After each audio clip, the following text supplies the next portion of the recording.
semuanya, perkenalkan nama saya Juliana Fikaliando, kelas A2 Keperawatan, Prodi S1 Keperawatan, NIM 2314201039. Saya berasal dari Universitas Pembangunan Indonesia Manado. Pada saat ini saya akan menjelaskan tentang materi dari penyakit diabetes, tugas dari mata kuliah Bahasa Indonesia, dosen pengampu Jumiliati Lambayang SPD MPD. Baiklah, kita masuk dalam pembahasan tentang diabetes. Diabetes adalah penyakit kronis yang ditandai dengan tingginya kadar gula darah. Glukosa merupakan sumber energi utama bagi sel tubuh manusia, akan tetapi pada penderita diabetes, glukosa tersebut tidak dapat digunakan oleh tubuh. Kadar gula atau glukosa dalam darah dikendalikan oleh hormon insulin yang diproduksi pankreas. Namun, pada penderita diabetes, pankreas tidak mampu memproduksi insulin sesuai kebutuhan tubuh. Tanpa insulin, sel-sel tubuh tidak dapat menyerap dan mengolah glukosa menjadi energi. Glukosa yang tidak diserap sel tubuh dengan baik akan menumpuk dalam darah. Kondisi tersebut dapat menimbulkan berbagai gangguan pada organ tubuh jika tidak terkontrol dengan baik. Diabetes dapat menimbulkan komplikasi yang beresiko mengancam nyawa penderita. Penyebab diabetes. Secara umum, diabetes dibedakan menjadi dua, yaitu diabetes tipe 1 dan tipe 2. Berikut adalah penjelasannya. Diabetes tipe 1 terjadi ketika sistem kekebalan tubuh secara keliru menyerang dan menghancurkan sel-sel pankreas yang memproduksi insulin. Hal ini menyebabkan kadar glukosa darah meningkat sehingga memicu kerusakan pada organ-organ tubuh. Diabetes tipe 1 dikenal juga dengan diabetes autoimun. Penyebab diabetes tipe 1 masih belum diketahui secara pasti, namun ada dugaan penyakit ini terkait dengan faktor genetik dan faktor lingkungan. Diabetes tipe 2 merupakan jenis diabetes yang paling banyak terjadi, yakni sekitar 90-95%. Diabetes tipe 2 terjadi ketika sel-sel tubuh menjadi kurang sensitif terhadap insulin sehingga insulin yang dihasilkan tidak bisa digunakan dengan baik.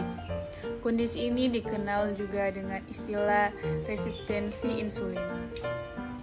Selain dua jenis diabetes tersebut, ada jenis diabetes yang bisa terjadi pada ibu hamil, yakni diabetes gestasional.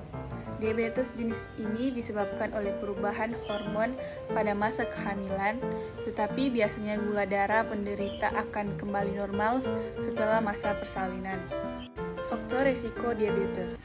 Seseorang akan lebih berisiko terkena diabetes tipe 1 jika memiliki faktor risiko berikut, yaitu berusia 4-7 tahun atau 10-14 tahun, memiliki keluarga dengan riwayat diabetes tipe 1, menderita penyakit yang disebabkan oleh infeksi virus, menderita penyakit autoimun seperti penyakit Graves, penyakit Hashimoto, dan penyakit Addison, mengalami cedera pada pankreas akibat infeksi, tumor, cedera, kecelakaan, atau efek samping setelah operasi besar.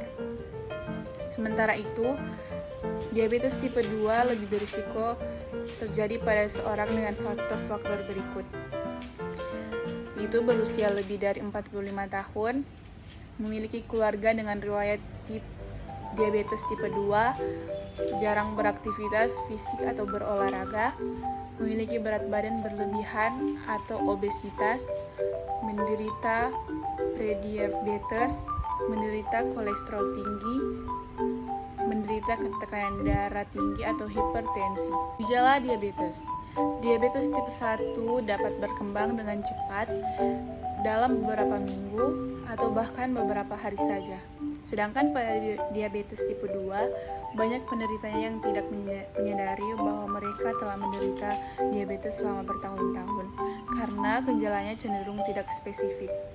Beberapa ciri-ciri penyakit gula atau diabetes tipe 1 dan tipe 2 meliputi sering merasa haus atau sangat lapar, sering buang air kecil terutama pada malam hari, penurunan berat badan yang tanpa sebab yang jelas, penurunan massa otot, pandangan kabur, urin mengandung keton, tubuh mudah lelah dan lemas, luka menjadi sulit sembuh, mudah mengalami infeksi seperti di gusi, kulit, vagina, atau saluran kemih.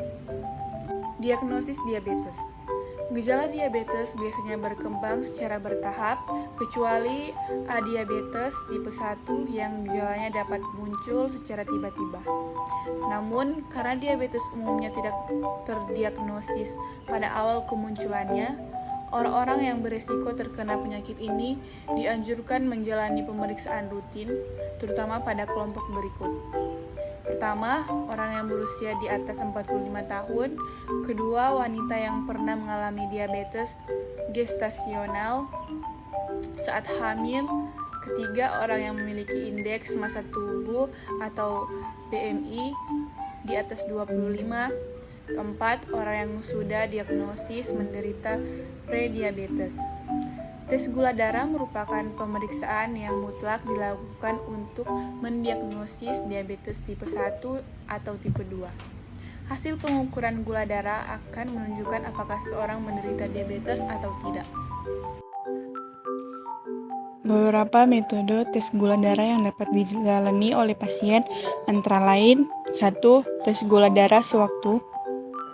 Tes ini bertujuan untuk mengukur kadar glukosa darah pada jam tertentu secara acak. Tes ini tidak mengharuskan pasien untuk berpuasa terlebih dahulu. Jika hasil tes gula darah sewaktu menunjukkan kadar gula 200 mg per dl atau lebih, pasien dapat diagnosis menderita diabetes 2. Kedua, tes gula darah puasa. Tes ini bertujuan untuk mengukur kadar glukosa darah pada saat pasien berpuasa.